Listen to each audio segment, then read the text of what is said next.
Assalamualaikum warahmatullahi wabarakatuh. Alhamdulillah bertemu lagi dengan saya Meka Wardini, Prodi Ekonomi Syariah kelas 2B IAI Syarifuddin. Yang saya hormati dosen pengampu Dr. Abdul Wadud Nafis LCMPI selaku dosen mata kuliah Teori Ekonomi Makro.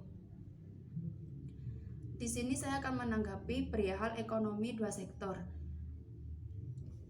atau ekonomi tertutup tanpa kebijakan pemerintah. Tetapi ekonomi bukan hanya ekonomi dua sektor saja, tetapi ada 3 macam ekonomi. Yang pertama, ekonomi dua sektor tadi atau ekonomi tertutup tanpa kebijakan pemerintah. Yang kedua, ekonomi 3 sektor atau ekonomi tertutup dengan kebijakan pemerintah.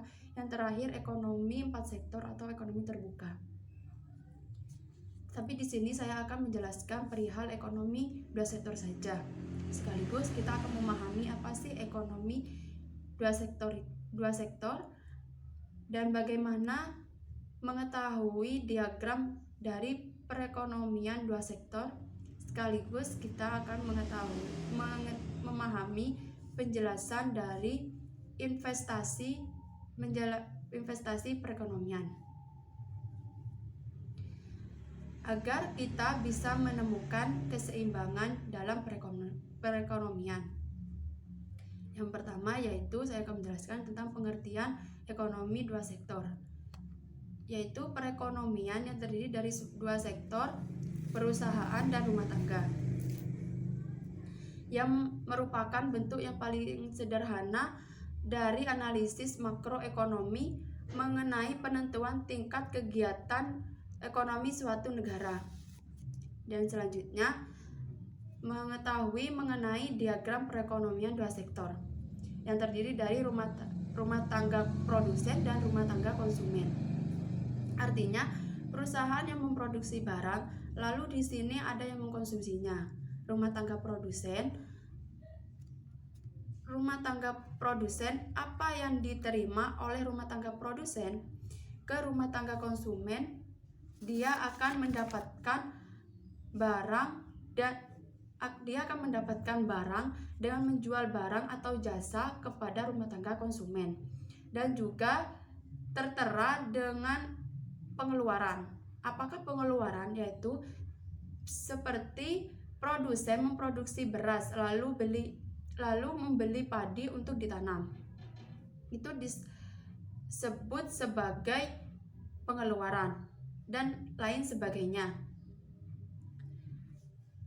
Lalu ada pasar barang dan jasa. Jadi rumah tangga produsen bisa disebut sebagai pendapatan penerimaan, yaitu dengan menjual barang dan jasa kepada rumah tangga konsumen. Hubungan rumah tangga konsumen dan rumah tangga produsen yaitu pertama, melihat dari pendapatan dengan contohnya dengan menjual tanah kepada rumah tangga produsen, dan rumah tangga konsumen akan mendapatkan uang atau bisa disebut dengan tukar produksi.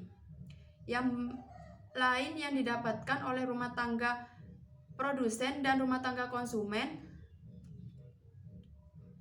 yaitu, kalau kita melihat diagram perekonomian dua sektor ini, kita melihat rumah tangga produsen dan rumah tangga konsumen, dari mereka hubungannya hanya dua, antara produsen dan konsumen, tidak ada pemerintah maupun luar negeri.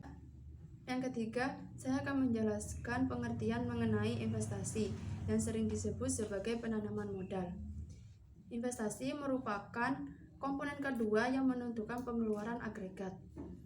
Jadi, investasi merupakan pengeluaran atau perbelanjaan penanam modal atau perusahaan untuk membeli barang-barang modal dan perlengkapan produksi untuk menambah kemampuan memproduksi barang dan jasa yang tersedia dalam perekonomian. Selanjutnya yaitu faktor penentu investasi. Yang pertama, tingkat keuntungan yang diramalkan akan diperoleh.